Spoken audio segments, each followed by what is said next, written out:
పట్నంలో ఉన్న షెర్లు కుంటలను సర్కారోళ్ళు హైడ్రా పేరుతోని బతికిచ్చే ఇగ్రం చేస్తున్న ముచ్చట అందరికీ ఎరుకున్నదే. అట్లనే అంబర్పేట దిక్కున్న బతుకమ్మ కుంట కూడా ఇవాళ కబ్జా కాకుండా ఉన్నదంటే అది మా సర్కార్ వల్లనే అని అంటుండు మన కాంగ్రెస్ పార్టీ పెద్ద లీడర్ హనుమంత్ అన్న. మరి ఎందుకుగా మాట అంటుండో మనం కూడా అరుచుకోవాలి కదా. చలో బతుకమ్మ పండుగకు ఇంకా షానొద్దులుంది. మరి గీ అమ్మలక్కలంతా గుడి బతుకమ్మ ఆడుతుర్రు. ఇప్పుడేం బతుకమ్మ అని అనుకుంటుర్రు కదా. గా ముచ్చట్లకే వస్తున్నాము. అంబర్పేట దిక్కు బతుకమ్మ కుంట అని ఓ జాగుంది కదా. గా జాగని ఎవరిలో శరవట్టి మట్టి పోసి కూడిపి ఇండ్ల గట్ట చూసిర్రట.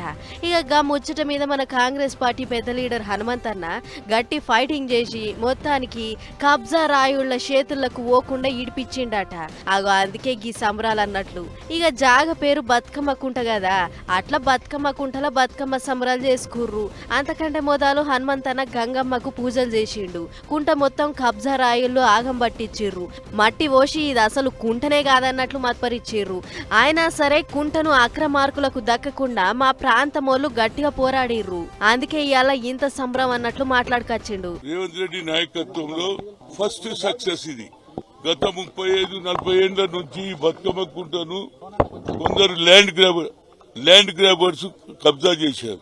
కానీ కంటిన్యూస్ గా లాస్ట్ 35-40 ఇయర్స్ ఫైట్ చేసి ఇవాళ నేను ముఖ్యంగా రాష్ట్ర ముఖ్యమంత్రి రేవంత్ రెడ్డి గారికి నా హృదయపూర్వక ధన్యవాదాలు. ఎందుకు చెప్తున్నంటే ఇది కబ్జా చేసి ఇండ్లు కట్టాలని చూసింది. సీఎం రేవంత్ రెడ్డి సార్ నజర్ పెట్టేపటికే ఇవాళ బతుకమ్మ కుంట మళ్ళా దక్కింది. చెరవట్టినోళ్ళు ఇంకా మేమంటే గిట్టనోళ్ళు ఇది అసలు కుంటనే కాదన్నారు. కానీ గంత మట్టి పోసి కూడిపినా కూడా 2 అడుగుల కుంటంగానే నీళ్లు పడుతున్నాయి. మరి ఇది కుంట అవునో కాదో జనమే చెప్పాలి అని మాట్లాడుకొచ్చిండు. అంతేకాదు హనుమంత్ అన్న చిన్నగున్నప్పుడు వాళ్ళ పెద్దమ్మోళ్ళు ఈడ బతుకమ్మ ఆడుతుంటే అన్న ఈ కుంటల ఈత కూడా కొట్టిండట. గంత చరిత్రున్న గీ బతుకమ్మ కుంటను మళ్ళా దక్కించుకున్నాం.